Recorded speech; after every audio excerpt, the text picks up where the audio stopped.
जयंती मंगला काली भद्रकाली कपालिनी दुर्गा क्षमा शिवा धात्री स्वाहा स्वधा नमोस्तुते। आप सभी भक्तों को शारदीय नवरात्रि की हार्दिक शुभकामनाएं। श्री दुर्गा अष्टमी व्रत कथा विधि। यह त्योहार अश्विन शुक्ल पक्ष अष्टमी को आता है। इस दिन दुर्गा देवी की पूजा की जाती है। भगवती दुर्गा को उबले हुए चने, हलवा, पूड़ी, खीर, पुआ आदि का भोग लगाया जाता है। बहुत से ये व्यक्ति इस महाशक्ति को प्रसन्न करने के लिए हवन आदि भी करते हैं। जहाँ शक्ति को अधिक मान्यता दी जाती है वहाँ बहुत बड़ा उत्सव मनाया जाता है। इस दिन कन्या लंगूरा जिमावे देवी जी की जोत गए। कथा। हिंदुओं के प्राचीन शास्त्रों के अनुसार दुर्गा देवी 9 रूपों में प्रकट हुई हैं। उन सब रूपों की पृथक पृथक कथा इस प्रकार है। महाकाली। एक बार पूरा संसार प्रलयग्रस्त हो गया था। चारों ओर पानी ही पानी दिखाई देता था। उस समय भगवान विष्णु की नाभि से एक कमल उत्पन्न हुआ। उस कमल से ब्रह्मा जी निकले। इसके अलावा भगवान नारायण के कानों से कुछ मैल भी निकला। उस मैल से मधु और कैटब नाम के 2 दैत्य बने।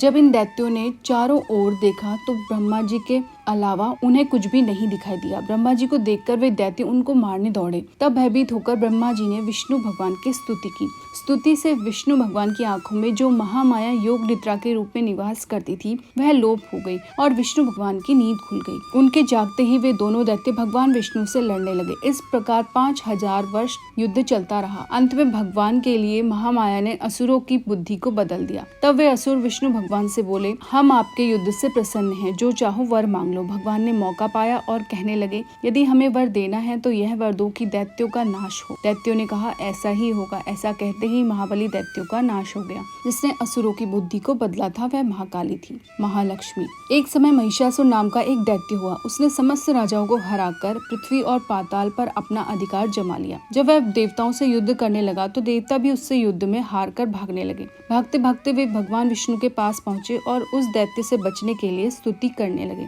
देवताओं की स्तुति करने से भगवान विष्णु और शंकर जब प्रसन्न हुए तब उनके शरीर से एक तेज निकला जिसने महाकाली का रूप धारण कर लिया। इन्हीं महाकाली ने महिषासुर को युद्ध में मारकर देवताओं का कष्ट दूर किया। महासरस्वती या चामुंडा। एक समय शुंभ निशुंभ नाम के 2 दैत्य बहुत बलशाली हुए। उनसे युद्ध में मनुष्य तो क्या देवता तक हार गए। जब देवताओं ने देखा कि अब युद्ध में नहीं जीत सकते तब वह स्वर्ग छोड़कर भगवान विष्णु की स्तुति करने लगे। उस समय भगवान विष्णु के शरीर में से एक ज्योति प्रकट हुई जो कि महासरस्वती थी। महासरस्वती अत्यंत रूपवान थी। उनका रूप देखकर वे दैत्य मुग्ध हो गए और अपना सुग्रीव नाम का दूत उस देवी के पास अपनी इच्छा प्रकट करते हुए भेजा। उस दूत को देवी ने वापस कर दिया। इसके बाद उन दोनों ने कुछ सोच समझकर अपने सेनापति धूम्राग को सेना सहित भेजा, जो देवी द्वारा सेना सहित मार दिया गया। फिर चंडमुंड लड़ने आए और वह भी मार डाले गए। इसके बाद रक्तबीज लड़ने आया, जिसके रक्त की बूंद जमीन पर गिरने से एक वीर पैदा होता था। वह बहुत बलवान था। उसे भी देवी ने मार गिराया। अंत में चामुंडा से शुंभ निशुंभ स्वयं दोनों लड़ने आए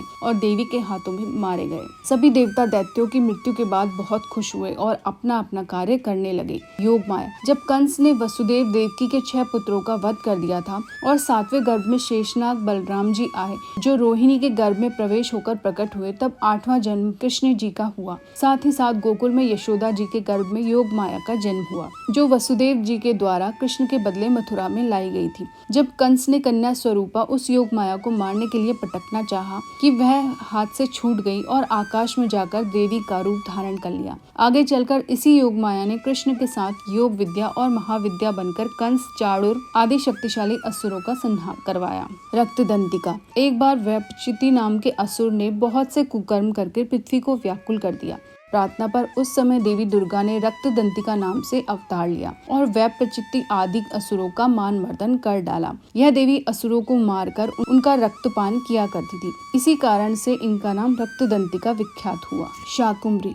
एक समय पृथ्वी पर लगातार 100 वर्ष तक पानी की वर्षा नहीं हुई। इस कारण चारों ओर हाहाकार मच गया। सभी जीव भूख और प्यास से व्याकुल हो मरने लगे। उस समय मुनियों ने मिलकर देवी भगवती की उपासना की। तब जगदम्बा ने शाकुंभरी नाम से स्त्री रूप में अवतार लिया और उनकी कृपा से जल की वर्षा हुई, जिससे पृथ्वी के समस्त जीवों को जीवन दान प्राप्त हुआ। भ्रामरी देवी।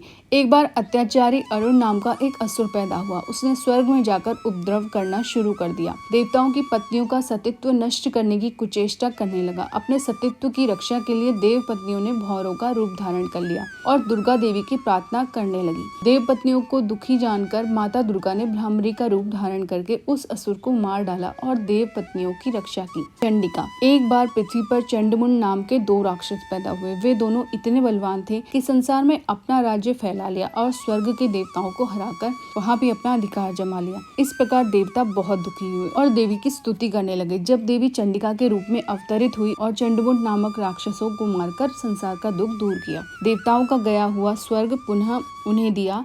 इस प्रकार चारों ओर सुख का राज छा गया। श्री दुर्गा जी। एक समय भारतवर्ष में दुर्गम नाम का राक्षस हुआ।